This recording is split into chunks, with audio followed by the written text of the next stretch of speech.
여러분 안녕하세요. 맹거슨의 축구한입의 육박입니다. 자, 저희 오늘은 지난주 금요일에 있었던 대한민국 대 볼리비아 경기를 한번 리뷰를 해볼 건데요. 이제 월드컵, 북중미 월드컵을 앞두고 저희 대표팀이 일종의 모의고사를 보는 무대였죠. 이번에 볼리비아랑 경기하고 바로 이제 내일 가나랑 경기를 하게 되는데 그 볼리비아전에 대해서 저희가 한번 리뷰를 하고 넘어가는 시간을 가져보도록 하겠습니다. 자, 먼저 경기 결과부터 말씀드리자면 대한민국이 2대 0 승리를 거뒀습니다. 사실 볼리비아가 엄청나게 막 강팀도 아니지만 그래도 브라질이나 이런 세계적인 강팀들도 자기네 홈에서는 간간히 잡아주는 그런 고춧가루 같은 나라거든요. 근데 이번에 저희 한국으로 불러서 경기를 했을 때는 확실히 한국이 개개인의 능력치나 이런 것들이 훨씬 앞서는 그런 상대라고 느꼈습니다. 자, 대한민국 이번 경기에서 이재성 선수가 A매치 100경기를 달성을 했고요. 그래서 이재성 선수도 이제 센츄리 클럽에 가입을 했습니다. 경기 전반적으로는 조금 저는 답답한 흐름이 있었다고 생각을 해요. 그리고 월드컵이라는 세계적인 무대에 나가기 전에 보는 모의고사에서 저희가 어떤 해결해야 되는 과제나 이런 것들도 굉장히 많이 드러난 그런 경기였다고 생각을 합니다. 어쨌거나 저쨌거나 저희의 최고 스타 플레이어죠. 손흥민 선수가 환상적인 프리킥을 꽂아 넣으면서 또 약 600일 만인가요? 600일 만에 조규성 선수가 복귀를 했는데 조규성 선수가 후반전 경기 종료 직전에 집중력 있게 골을 마지막까지 넣으면서 2대 0으로 승리를 했고요. 저는 이 경기를 결과는 잡았지만 과정은 놓쳤다라는 말로 요약을 하면서 리뷰 들어가 보도록 하겠습니다. 자, 오늘의 스타팅 포메이션은 4-2-3-1 포메이션으로 나왔는데요. 제가 제일 중점적으로 봤던 부분은 이제 3선이 누가 나오냐였습니다.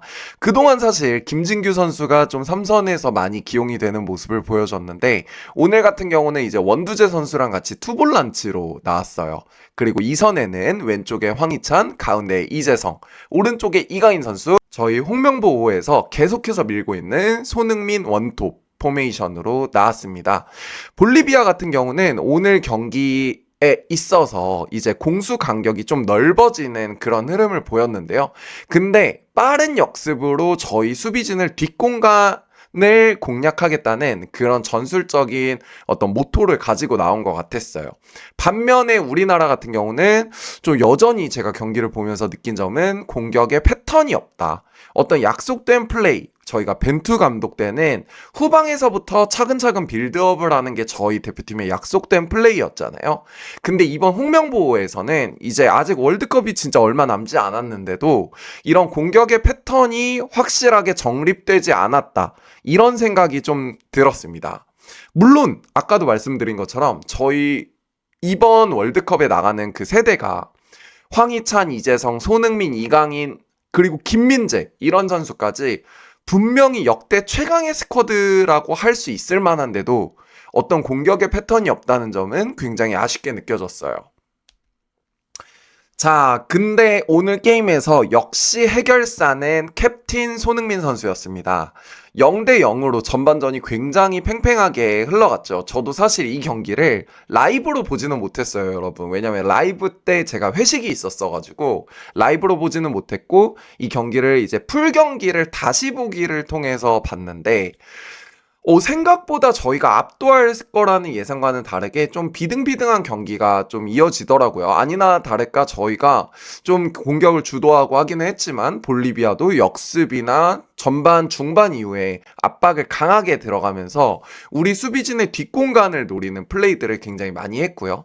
그러던 와중에 후반 시작하고 약 10분이 지나서 손흥민 선수가 페널티 에어리어 바깥쪽 저희가 잘 아는 손흥민 존 에서 프리킥을 얻어냅니다.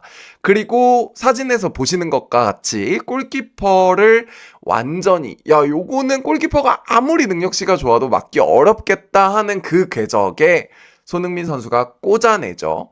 근데 제가 주목하고 싶은 거는 단순히 그냥 골 넣어서 좋다 이게 아니고 우리 팀의 어떤 약속된 플레이로 만든 골이 아니고 이거는 손흥민 선수 개인적인 역량으로 만든 골이잖아요. 이 프리킥은 사실 손흥민 선수가 안 찼으면 못 넣을 수도 있었던 골인 거죠. 그렇기 때문에 저희가 월드컵이라는 큰 무대에 나서기 전에는 팀 간의 어떤 약속된 플레이가 꼭 필요하다. 이런 말씀을 반복적으로 드리게 되는 거고요.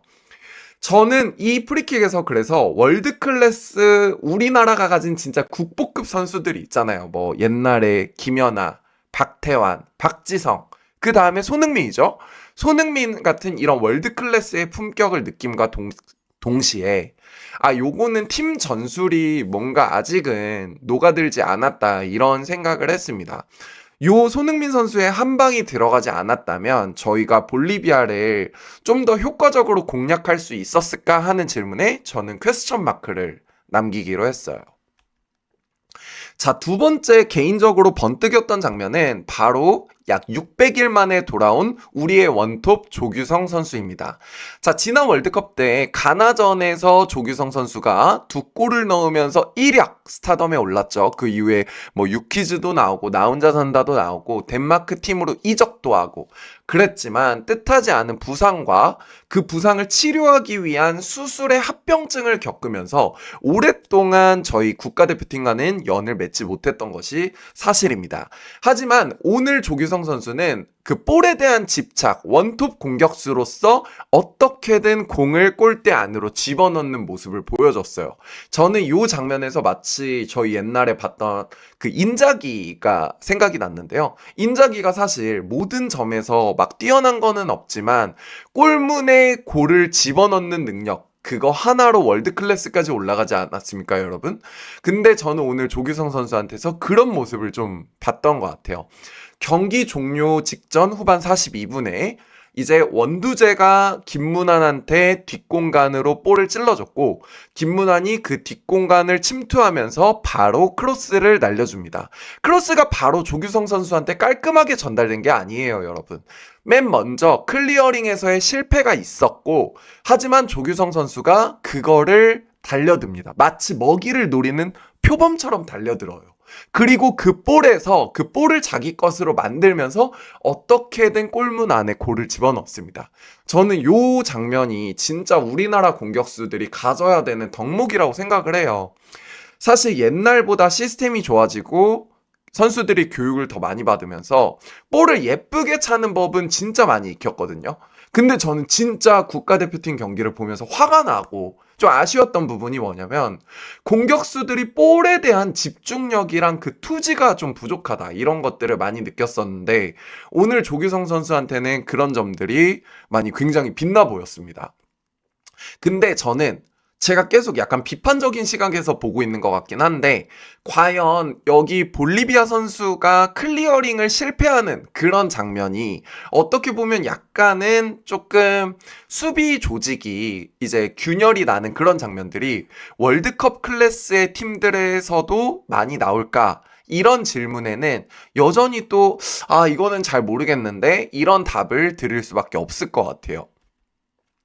자, 그러면 제가 이번 경기를 보면서 느꼈던 전술적인 한국 국가대표팀의 문제점을 좀 말씀을 드려보고자 합니다. 자, 제일 먼저 이강인 선수의 포지션 문제, 그리고 이강인 선수의 탈압박쇼라고 제목을 붙였는데요.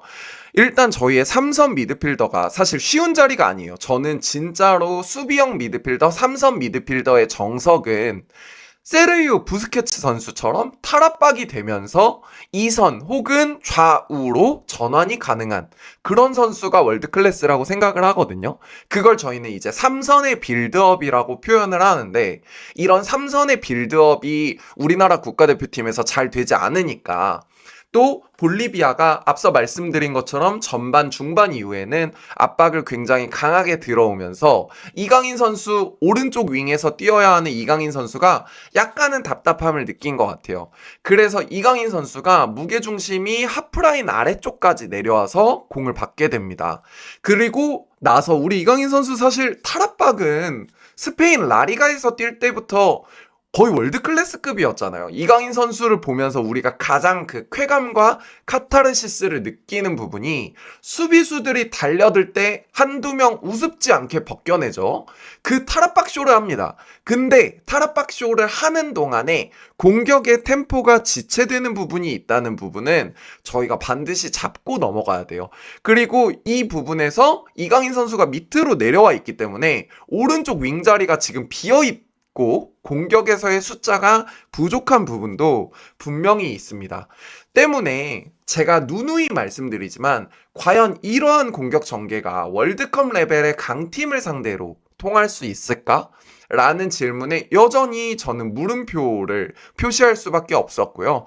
결과적으로 말해서 중원의 조합과 빌드업 시스템에 대한 근본적인 해결이 좀 필요한 것 같다고 느꼈습니다.